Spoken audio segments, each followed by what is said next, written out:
woman was interested in speaking with me. He told me that she had heard my story on Bigger Pockets, and he just wanted to make the connection. And Bigger Pockets, for those of you that don't know, is it's a podcast that I participated in. They do like real estate and bigger money shows. What the podcast is called. But after hearing this, that this phenomenal woman wanted to speak to me, I was kind of shocked. I'm like, oh, reached out to my organization. Like, oh, okay, should I be nervous? And then I responded to the email, and the next thing I know, we were on a video chat.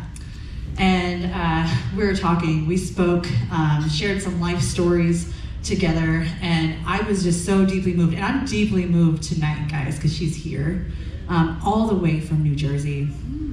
And she shared her heart with me. She shared her life's mission of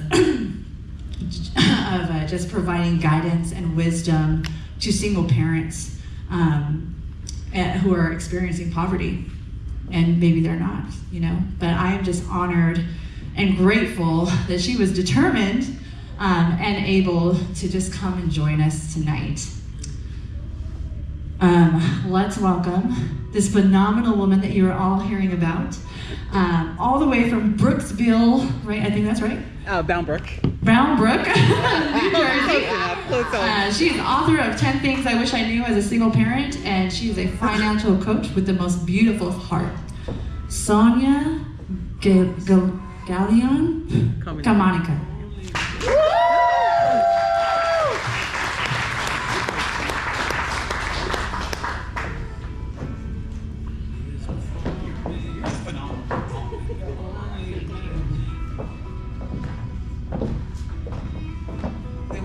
Can you hear me? Okay.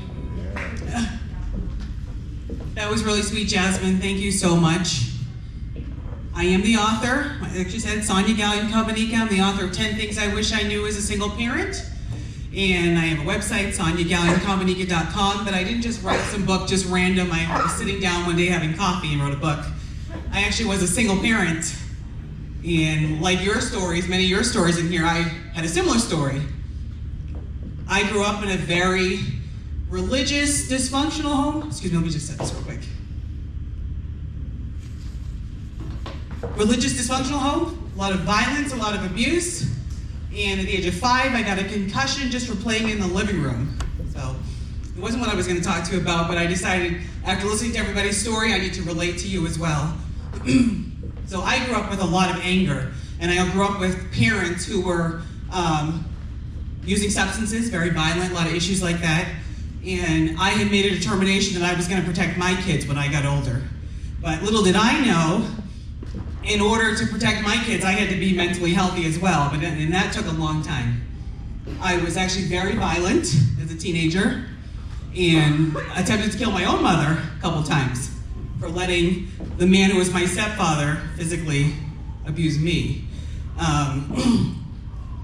So I wrote the book after a lot of challenges, a lot of overcoming of anger and frustration. And I went from a household that was actually very racist, believe it or not. I grew up in organized religion. It was a Muslim household and very racist. And then I married a white man. Wasn't that a good fit, huh? And his family was racist. So we tried bringing our families together, and you can just imagine how that turned out. And we had 3 kids in the process. I had 4 total, but 3 with him. So there's a lot of issues. A lot of times, my children and I were homeless on multiple occasions. When I met my husband, I was actually living in a hotel with my kids. He didn't even know we were homeless. And I started realizing there's a lot of single parents like me out there.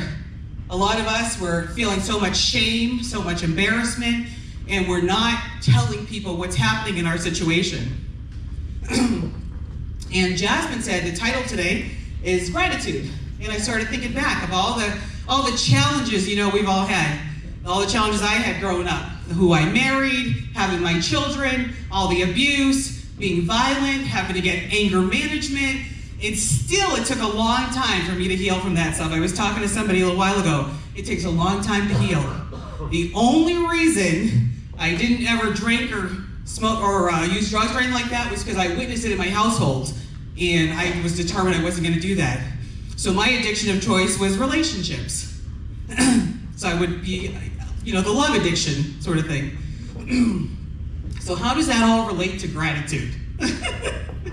Well, it's by the grace of God that I'm even standing here right now. Come on. The gratitude comes from, thank you, God not letting me kill my mother, because I really was going to kill her. I had an axe and everything, but my brothers intervened.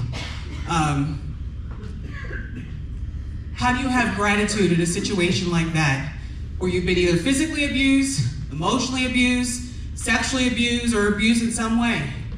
How do you have gratitude in that situation? Well, first you got to give it to God. You got to be thankful that you're even standing here, that you're even present, that you have breath, that He's even allowing you to interact with people. So first and foremost, I always give thanks to God. You want to be grateful, you want to be thankful, even when the situation was not your fault. You're placed in some really tough situations, you can always be thankful. But when I talked to Jasmine about gratitude, I told her, I want gratitude to be something they see as a tool and also something that's used as a choice. And we do choose our mindset every day. When I wrote the book, 10 Things I Wish I Knew as a Single Parent, I was writing for things I thought single parents actually need. Just information and tools and tips in order to help them get from point A to point B. I grew up in the church. I grew up with a lot of information. We didn't do this. I grew up in organized religion, so there was always a lot of rules. You didn't do this, you didn't do that. I grew up Muslim, and then I grew up in other various religions, various sects. And learning how to have gratitude, be grateful in those situations is very challenging. So how do you be grateful and have gratitude in a situation like that? How do you use it as a tool? Well, the first part is, you take it, this wasn't even the speech I was going to give.